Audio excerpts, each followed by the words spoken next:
The rain was relentless, mirroring the storm brewing inside me.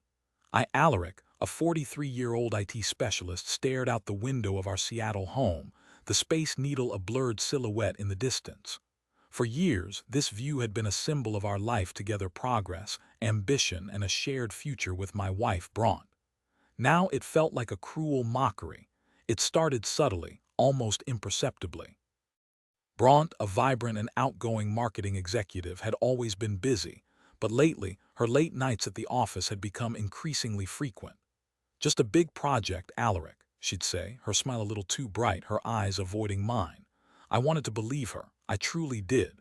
But a gnawing unease had taken root in my gut, a feeling I couldn't shake. Then came the changes in her demeanor. The warmth that had once defined our relationship seemed to have cooled, replaced by a detached politeness. Our conversations dwindled, replaced by curt exchanges and strained silences. Intimacy, a distant memory. I tried to talk to her to bridge the growing chasm between us, but my efforts were met with defensiveness and accusations of being clingy and insecure. I dismissed it as stress, the pressures of her demanding job taking their toll.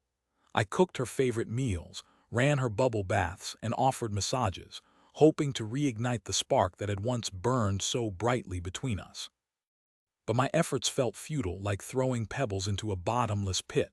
The first real crack appeared a few weeks ago. Bronte had left her phone on the kitchen counter while she went to take a shower. It buzzed with a notification.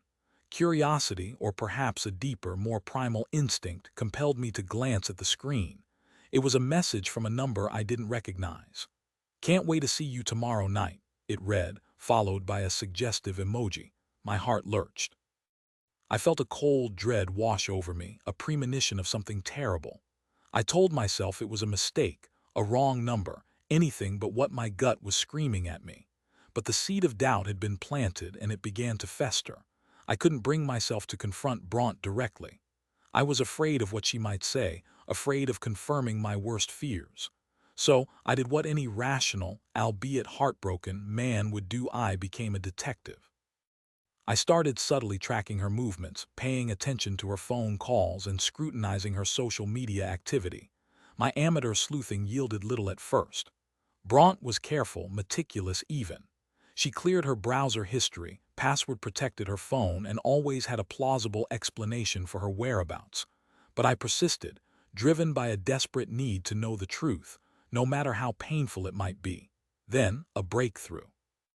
Bronte had mentioned attending a networking event downtown last Tuesday. I decided to swing by the hotel where the event was supposedly being held, just to see if I could catch a glimpse of her. I parked across the street and waited, my heart pounding in my chest. Hours passed, and I was about to give up when I saw her. Bronte emerged from the hotel, not with a group of colleagues, but with a man I recognized. It was Ciaran, her coworker, a smooth-talking, arrogant sales manager who had always made me uncomfortable. They were laughing, their bodies close, their hands brushing against each other. They walked down the street, arm in arm, before disappearing into a nearby restaurant. I sat there, paralyzed, the scene playing out in my mind like a twisted movie. The betrayal hit me like a physical blow, stealing my breath and leaving me numb. I drove home in a daze, replaying the image of Bronte and Ciaran over and over in my head. I couldn't eat, I couldn't sleep. All I could feel was a crushing weight of disbelief and despair. How could she do this to me, to us? The next few days were a blur of sleepless nights, tear-filled moments, and desperate attempts to make sense of it all. I considered confronting Bronte, but I wasn't ready. I needed more proof, more ammunition to shatter her carefully constructed facade. So I decided to take things a step further. I hired a private investigator. I know it sounds click, but I was desperate. I needed irrefutable evidence, something that would leave no room for denial or manipulation. The investigator, a seasoned professional named Ingrid, was discreet and efficient. Within a week, she provided me with a detailed report, complete with photos and videos. The evidence was damning. Bronte and Ciaran were having an affair. They had been for months. The report documented their secret rendezvous, their intimate dinners, and their passionate embraces. It even included footage of them entering a hotel room together, confirming my worst fears. I sat there, staring at the evidence, my hands trembling. The pain was unbearable, a searing ache that consumed my entire being. I felt like I had been punched in the gut, stabbed in the back, and left for dead. I knew I couldn't stay in the house any longer. I packed a bag, grabbed my keys, and drove aimlessly through the city, the rain still falling, the city lights blurring through my tears. I ended up at a dive bar on the outskirts of town, a place where I knew I wouldn't be recognized. I ordered a whiskey neat and downed it in one gulp, then another, and another. I sat there for hours, drowning my sorrows in alcohol, trying to numb the pain. But it didn't work. The pain was still there, a constant reminder of Bronte's betrayal. As the night wore on, my anger began to simmer. The initial shock and despair gave way to a burning rage, a desire for revenge. How dare she do this to me? How dare she betray my trust, my love, my everything? I started to formulate a plan, a way to make her pay for what she had done. I knew I couldn't resort to violence or anything illegal. That wasn't me. But I could find a way to expose her, to reveal her true colors to the world. I spent the next few days meticulously gathering information, documenting Bronte's lies and uncovering her secrets. I discovered that she had been using company funds for personal expenses, falsifying reports and manipulating her colleagues. She was not the person I thought I knew. Armed with this information, I decided to take action. I contacted Bronte's boss, the CEO of the marketing firm, and requested a meeting. I presented him with the evidence I had gathered, detailing Bronte's fraudulent activities and her affair with Ciaran. The CEO was shocked and appalled.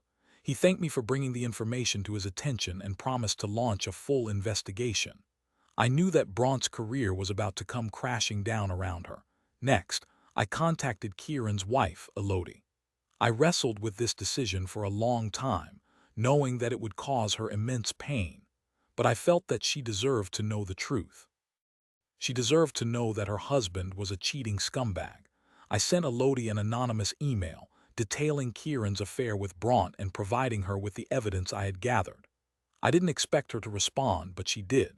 She thanked me for my honesty and said that she was going to confront Ciaran immediately.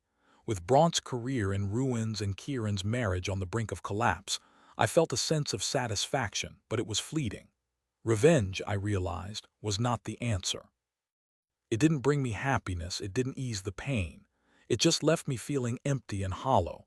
I knew that I needed to move on, to rebuild my life, to find happiness again. But it wasn't going to be easy. Bronte had shattered my trust, my faith in love, my belief in the future.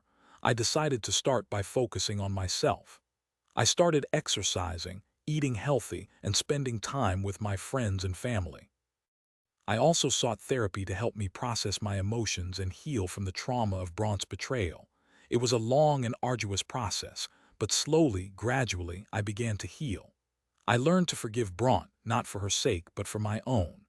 I realized that holding onto anger and resentment was only hurting me. I also learned to trust again, to open my heart to the possibility of love.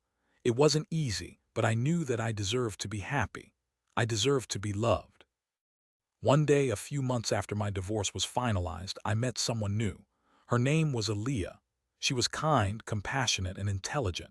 She was everything that Bronte wasn't. Aaliyah helped me to see that there was still beauty in the world, that there was still hope for the future. She helped me to believe in love again. We started dating, and soon I realized that I was falling in love with her. She made me laugh. She made me feel alive. She made me feel like I could conquer anything.